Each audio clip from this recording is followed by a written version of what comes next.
Welcome back, friends. Thanks for sticking with us. You know, mental and emotional distress can seem tough to overcome, but Susan Harrington, a marriage and family therapist at Maison, who we just spoke to, says resilience is the best prevention. I like that. She joins me once again virtually to talk about how we can all build a little bit more resilience. I love this topic because I feel like for me personally, that's what helped get me through my mental health struggles, right? Being more resilient. For you, especially as a professional, why do you believe resilience is the best option when it comes to overcoming emotional and mental distress?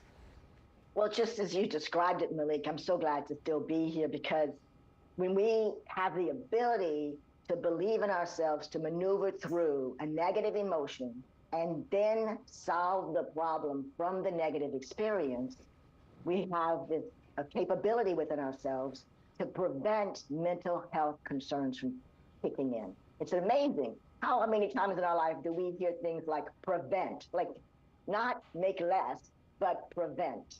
Better than a guarantee.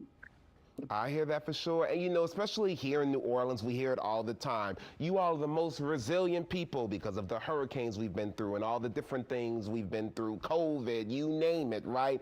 And I feel like we hear that all the time from outside people, but I feel like sometimes we, as people who live here, don't really know what resilience is, what resilience looks like. You actually have something that you provided us that I think is very powerful, the 7 C's. Talk to me about those 7 C's. I shall. I loved it when I saw that. It's pretty amazing. So I don't want to claim it as my own. It is a Pennsylvania pediatrician named Dr. Ginsburg that came up with these 7 C's. So what's so important about them when you look through it is that they are a building block. You start with competence and then get to control. So on our website, you're going to see some detailed information about how to build this in our Learn and video pages. But generally, competence is this physical ability to have to do something. So we all have the physical ability to take an action. That's a brain piece. We can all do that. So we start with the basics. Confidence is my belief in my ability to do something. And so we're building the blocks. Connections is after I've made this competence and this confidence in something, and I connect with another person. We both experience empathy and that oxytocin you and I have talked about multiple times, and dopamine, that happens in that connection level. From there, our character begins to be built. We feel more confident in ourselves to be able to tackle situations and get through a negative emotion or a set of them and then a problem solved. At that point, now we're contributing with society. We're helping ourselves, we're helping our neighbor, we're helping our family members, we're helping. That builds in this belief in myself as able to cope, right? Not defense mechanism, but cope, survive through, live through, soar through. Because now when a negative experience happens, I survived well. Now, in the last one, control, I just want people to recognize that's not the definition you think it means. In this situation as resiliency, control is about empowerment. I have all these 6 pieces and now I feel empowered to have efficacy in my life, to have the ability to manage my life. It's so powerful, but let's be honest here. To quote my girl Beyonce, it's not all about me, myself, and I. You know what I'm saying? There are some outside factors that help enhance resiliency. Talk to me about that. We need to have a strong social group, right? We do. So there's some things you and I have talked about regularly, right? To enhance resiliency, that takes energy for us to be able to do that. Our human system is a system. We interact individually and with one another as a system. So making sure these things you see on the board are at least at its good enough data. I want to just mention briefly that cognitively being flexible means my brain is teachable.